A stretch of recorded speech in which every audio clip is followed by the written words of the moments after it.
যোদ্ধার পরিচয় শুধু যুদ্ধক্ষেত্রেই থাকে না, থাকে তার নীরবতার মাঝেও। এমনই এক যোদ্ধার কাহিনী এই পর্বে জানব, যার নাম সাত্যকী। সাত্যকী অর্জুনের ছায়া, কৃষ্ণের আত্মীয় আর ধর্মপক্ষের এক অবিচল দীপ্তি।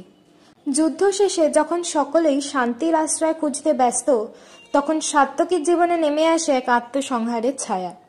সাত্যকী যাদব বংশের গর্বিত বীর।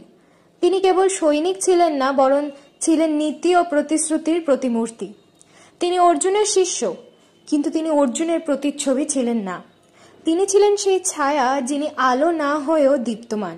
কুরুক্ষেত্রের যুদ্ধে যেদিন ভূরিশ্রবাস নামের এক কৌরব ধ্যানস্থ হয়ে পড়েছিলেন, তখন তাকে আঘাত করে বিজয় আনেন সাত্যকী।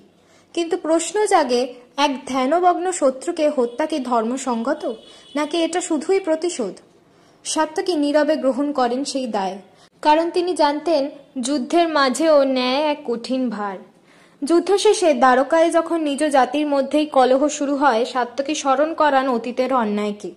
তিনি রক্তে রঞ্জিত এক ইতিহাসকে ফিরিয়ে আনেন সভায়, আর শুরু হয় যাদব বংশের আত্মবিনাশ। শেষে সেই বীর, যিনি শত শত কৌরবকে পরাজিত করেছিলেন, তিনিই নিহত হন নিজস্ব বংশের ক্রোধের আগুনে। পরবর্তী পর্বে থাকছে এমনই কিছু অজানা চরিত্রের কাহিনী।